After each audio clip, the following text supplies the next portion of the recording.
Mike Mentzer revolutionized the fitness world with his heavy-duty training principles. His approach, grounded in high intensity and infrequent workouts, challenges conventional wisdom about training volume and frequency. In this video, we will explore Mentzer's training philosophy, detailed exercise routines, the principles of recovery and brief training, the importance of warming up, and why maintaining a training logbook is vital for success. Mentzer's heavy-duty training is built on the principle of high-intensity, low-volume workouts that prioritize recovery. According to Mentzer, high-intensity training is really about high-intensity muscular contractions, i.e., the harder, the more intensely that a muscle is made to contract, the greater the growth stimulation. This approach aims to maximize muscle growth with minimal sets, focusing on reaching muscular failure within each set. Mentzer strongly advises against overtraining, suggesting that beginners train every 72 hours or every third day. As a beginner, adhering to this schedule allows adequate recovery while still promoting strength gains. If you are an intermediate trainee or once significant strength improvements are achieved by a beginner, Mentzer recommends extending rest periods to train once every 4 days to avoid overtraining and enhance progress. That being said, let's hear directly from Mike Mentzer himself on what he recommends for newcomers to heavy-duty training. Now, let me give you a training program. You're going to train every 72 hours. You find that impossible or you're so addicted to the gym, then don't train any more frequently than every 48 hours. Every third day. You would start on a Monday. Take Tuesday and Wednesday off, train Thursday. Take Friday and Saturday off, train Sunday. The next week you would not work out on Monday, by the way. You would take Monday and Tuesday off, train Wednesday, every 72 hours. Now, on Monday you're going to work your chest first. For your chest, you start out with a set of flat bench dumbbell flies or pec deck. You have an option there. Followed immediately by a set of close grip inclines, preferably on some kind of a guided mechanism like a Smith machine.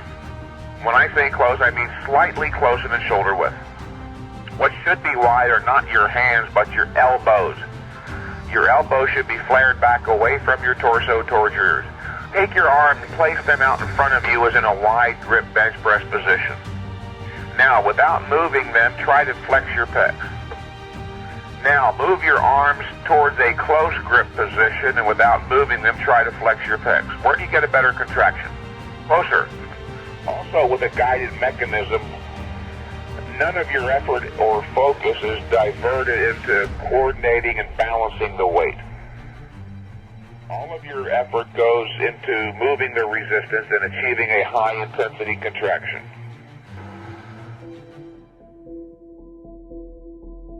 After that chest workout, you can take a brief rest, move on, and do your back. You start out with a set of close grip, palms up, pull downs, followed by a brief rest. There is no superset here. There's no superset unless I specify.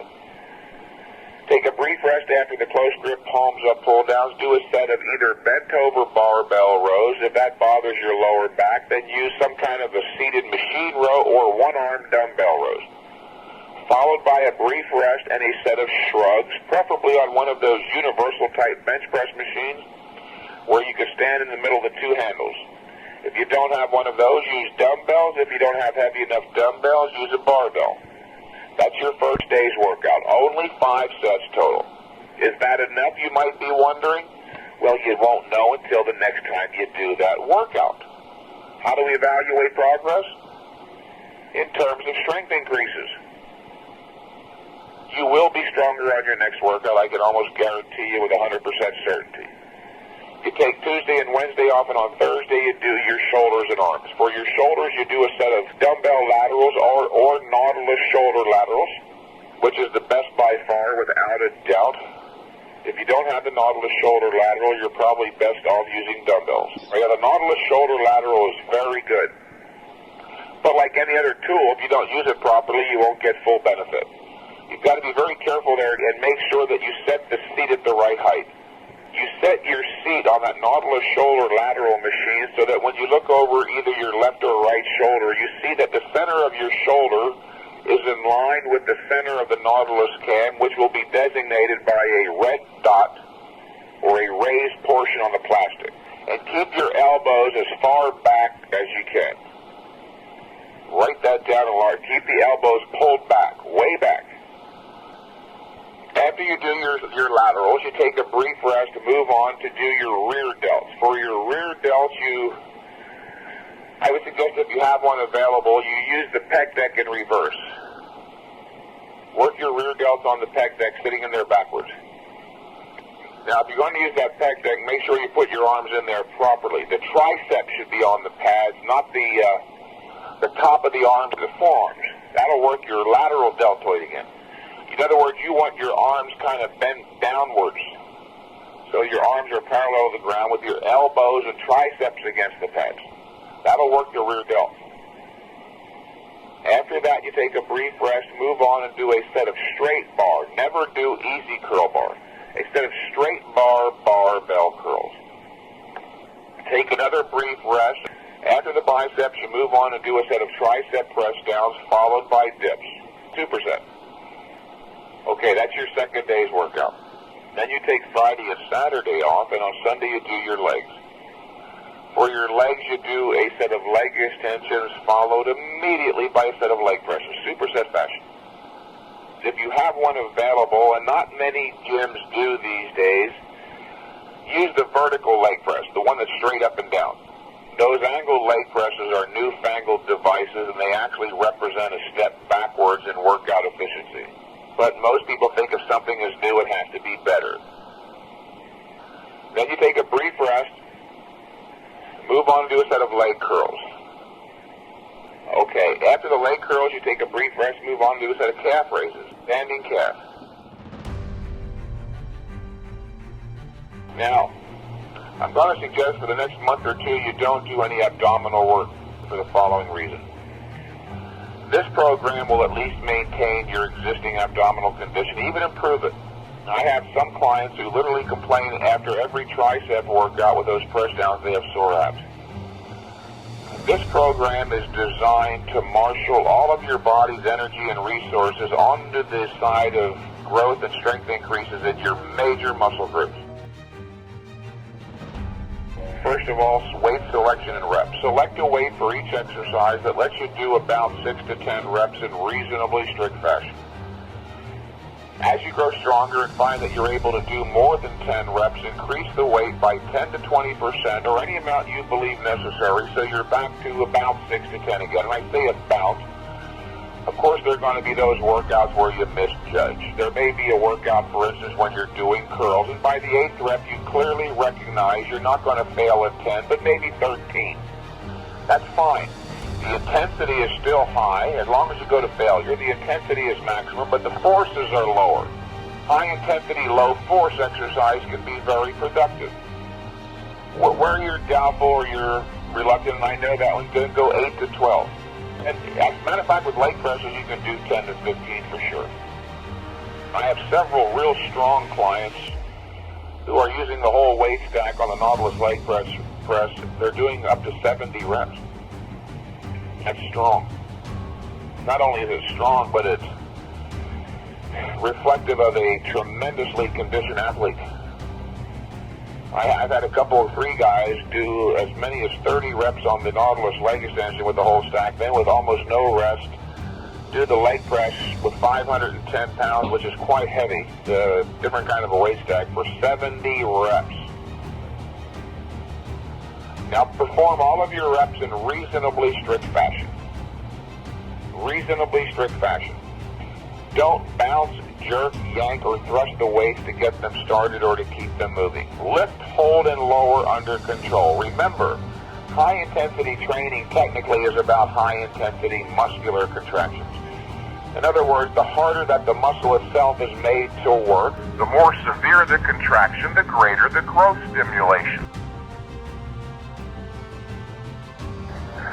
Let me give you, for instance, your chest. You want to be able to go from your flat bench dumbbell flies to your incline presses already knowing that you're warmed up ready for the incline press. You want your shoulders and triceps warmed up. Start out before you do that superset, do one set of incline presses with a light to moderate weight for 7 reps. Then go do a set of warm-ups with a light to moderate set of dumbbells for the dumbbell flies. That will prepare you. Do one set of close grip palms up pull downs with a light to moderate weight. Now, if you're going to do bent over barbell rows, of course your lower back is involved. You might want to do a light warm-up for that one. Now, when you do your shoulders, when you do your dumbbell laterals, the first exercise, that will warm up your entire shoulder girdle sufficiently. You won't have to warm up for your rear delts. After your rear delts, you do one set of light to moderate curls.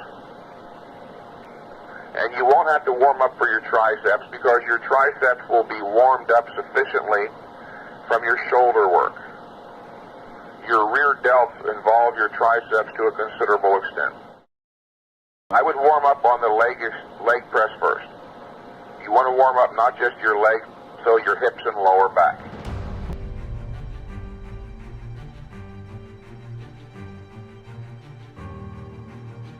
When I first started training people several years ago, I had them all doing forced reps and negatives every set of every workout, and almost nobody was gaining satisfactorily. That's when I came to understand much more clearly just how demanding high-intensity training really is. That the body has a strictly limited recovery ability or adaptive capacity. You've got to be very careful. I used to use the analogy lift. High-intensity, heavy-duty exercise is like going out into the intense August sun. I've changed that. It's more like going out into the intense August sun with the sun 5 million miles closer to the earth. Or even more precise, it's like jumping into a fire. It's a very intense stress. It'll warm you up, but you got to jump right back out.